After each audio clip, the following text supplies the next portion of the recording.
We're going to begin with the latest on the war in Ukraine. A new round of peace talks began this morning as Russian forces continue to bombard civilian targets and Ukrainian forces take back some territory. Terry Moran starts us off from Lviv. Good morning, Terry.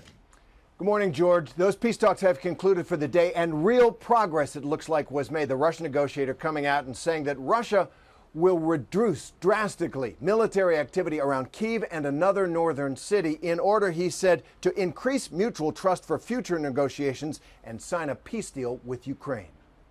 This morning, Ukrainian and Russian negotiators sitting down face to face in Turkey for high-stakes peace talks, and after 5 hours, signs of real progress.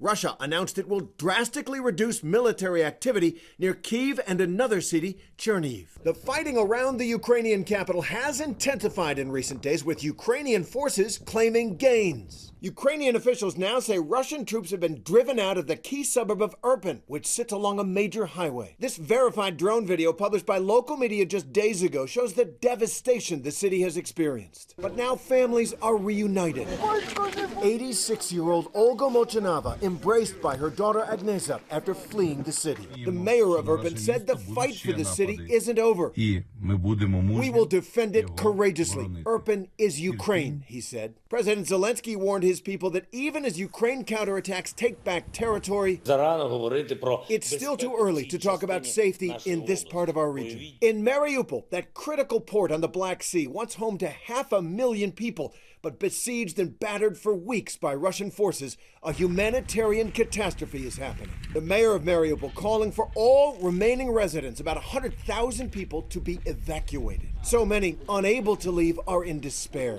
Irina says she and her family had a beautiful life in Mariupol, but standing in the rubble, she says, now we have nothing, just nothing. And in the southern city of Mykolaiv, a live webcam captured a Russian missile slamming into a government building. Afterwards, a gaping hole was seen in the rubble of the building where 7 people were killed and 22 injured. In Washington, President Biden told reporters he stands by that outburst about Vladimir Putin at the end of his speech in Poland. For God's sake, this man cannot remain in power. Biden said that wasn't a policy, but something personal. I'm not walking anything back.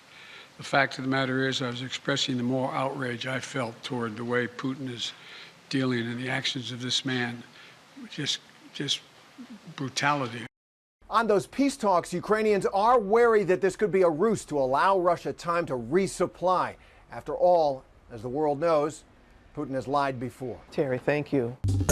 Well, hey there, GMA fans. Robin Roberts here. Thanks for checking out our YouTube channel. Lots of great stuff here. So go on, click the subscribe button right over here to get more of awesome videos and content from GMA every day, anytime. We thank you for watching, and we'll see you in the morning on GMA.